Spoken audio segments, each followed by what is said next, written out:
नमस्कार शेतकरी मित्रांनो, कपाशी पिकामध्ये पातेगळ होणं ही एक मोठी समस्या आहे. शेतकरी मित्रांनो, कपाशी पिकाची पातेगळ होण्याची काय कारणं आहेत? आपण पातेगळ होऊ नये म्हणून काय उपाययोजना केली पाहिजे?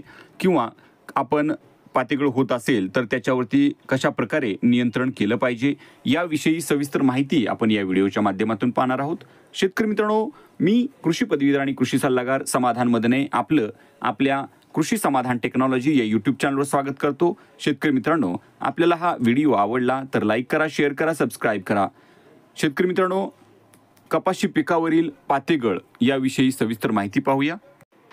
शेतकरी मित्रांनो, कपाशी पिकाची पातेगळ होणं, बोंड सडणं, कपाशी पिवळी होणं ही समस्या जर आपल्याला आपल्या भागामध्ये कंटिन्युअसली पाऊस जर चालू असेल तर त्यावेळेस ही समस्या आपल्याला दिसून येते. त्यामुळे शेतकरी मित्रांनो, कपाशी पिकाची लागवड करताना आपल्याला पाण्याचा चांगला निचरा होणारी जमीन लागवडीसाठी निवडायची आहे.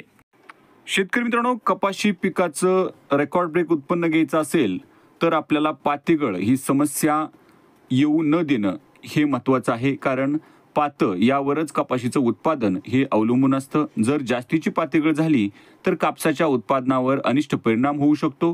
कपाशी वाढीच्या कालावधीमध्ये पात्यांची आणि बोंडांची संख्या जास्त झाल्यास जमिनीतून उपलब्ध अन्नसाठा मिळवण्यासाठी दोन झाडांमध्ये स्पर्धा निर्माण होते. त्याचा परिणाम असा होतो की अन्नद्रव्याचा पुरवठा न झाल्यामुळं बहुतेक पातं आणि बोंडांची गळ सुरू होते. त्यामुळे शेतकरी मित्रांनो, लागवडीपासून 30 दिवसाच्या अंतराने आपल्याला 10-26-26 किंवा 12-32-16 किंवा 14-35-14 या NPK खतांचे ग्रेड आहेत, त्याचा वापर आपल्याला 1 ते 1.5 बॅग प्रति एकर क्षेत्रामध्ये 30 दिवसाच्या अंतरानं करायचा आहे. शेतकरी मित्रांनो, खतांचा वापर करत असताना आपल्याला युरिया या खताचा अतिरेक करायचा नाही. कारण युरिया म्हणजेच नत्र याची जास्त मात्रा झाल्यानंतर आपली झाडं माजून जातात, फुलं जास्त लागत नाहीत, 2 पेऱ्यातील अंतर हे जास्त वाढतं, झाडं लुसलुशीत होतात, कोळी होतात आणि कीड आणि रोगाला बळी पडतात. त्यामुळं शेतकरी मित्रांनो, 10-26-26, 12-32-16 आणि 14-35-14 यासारखे आपल्याला खतं वापरायचे आहेत. त्याबरोबर आपल्याला द्यायचाच असेल तर 10 ते 15 किलो प्रति एकर क्षेत्रामध्ये आपण युरिया देऊ शकता. याच्यापेक्षा एका वेळेस जास्त युरिया देऊ नका. शेतकरी मित्रांनो, कपाशी पिकातील पुढचं कारण जर पाहिलं तर कपाशी पिकाच्या बोंडावर हवामानाचे घटक, किडींचा प्रादुर्भाव आणि झाडातील क्रिया या सुद्धा घटकांचा परिणाम होत असतो. हवामान, तापमानातील चढ उतार, कमी दिवसात पाऊस होणं किंवा पावसाचा जास्त खंड पडणं ही सुद्धा कारणं यासाठी महत्त्वाची आहेत.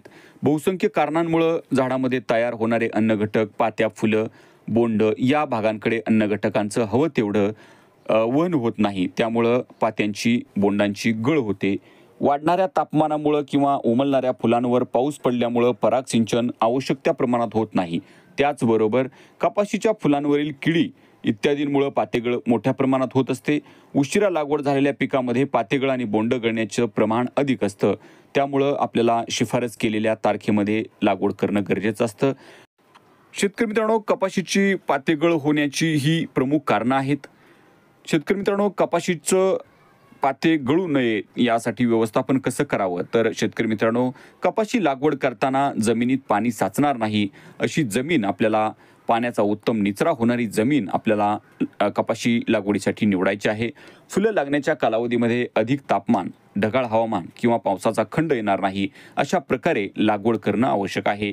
एकात्मिक अन्नद्रव्य व्यवस्थापनाद्वारे आवश्यक अन्नद्रव्यांचा पुरवठा करावा आणि महत्त्वाचं म्हणजे फवारणीद्वारे विद्राव्य खतांचा योग्य वेळी वापर करावा. कपाशीतील शरीरात्मक कारणांमुळे होणाऱ्या पातेगळीसाठी 20 ppm नॅफ्थॅलिक ॲसिटिक ॲसिड फवारणी करणं गरजेचं आहे. हे आपल्याला बायर कंपनीचं प्लॅनोफिक्स या नावाने बाजारामध्ये उपलब्ध होऊ शकतं. जेव्हा कपाशी पिकाचा पाते लागण्याचा आणि फुलं लागण्याचा कालावधी असतो तेव्हा 2% DAP म्हणजेच 200 ग्रॅम DAP प्रति 10 लिटर मध्ये मिसळून 1 किंवा 2 वेळा फवारणी करायची आहे.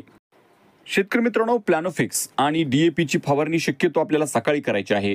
नत्रयुक्त खतं आणि संप्रेरकाचा वापर जास्त केला तर कायिक वाढ जास्त होते, म्हणजेच शाखीय वाढ भरपूर होऊन जाते.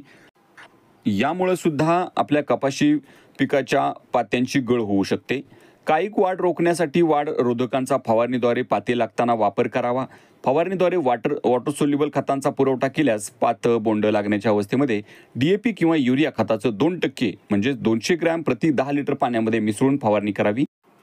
शेतकरी मित्रांनो, आपल्या कपाशी पिकाची पातेगळ बोंडांची गळ होऊ नये यासाठी आपण महादन कंपनीचं फ्लावरिंग स्पेशल हे सुद्धा टॉनिक या ठिकाणी वापर करू शकता. यामध्ये प्रमुख 4 घटक असतात. नत्र 9% असतो, फॉस्फरस 27% असतो, पोटॅश 18% असतो आणि सल्फर 7.5% असतो. शेतकरी मित्रांनो, याची फवारणी करण्यासाठी आपण प्रति लिटर पाण्यासाठी 5 ग्रॅम घेऊ शकता किंवा 75 ग्रॅम प्रति 15 लिटर पंपासाठी याचा वापर करू शकता किंवा 750 ग्रॅम प्रति एकर क्षेत्रासाठी आपण याची फवारणी करू शकता. 1 किलोची किंमत ही 300 रुपयाच्या आसपास बाजारामध्ये आपल्याला उपलब्ध होईल. किंवा शेतकरी मित्रांनो, PI इंडस्ट्रीज कंपनीचं बायोविटा एक्स हे समुद्री शेवाळापासून बनवलेलं एक उत्कृष्ट टॉनिक आहे. हे सुद्धा आपण या ठिकाणी वापर करू शकता. याचा डोस जर पाहिला तर आपण 40 ते 60 मिली प्रति 15 लिटर पाण्यामध्ये घेऊन फवारणी करू शकता. शेतकरी मित्रांनो, फूल आणि फळवाढीच्या अवस्थेमध्ये आपण हे टॉनिक आपल्या कपाशी पिकावरती वापर करू शकता.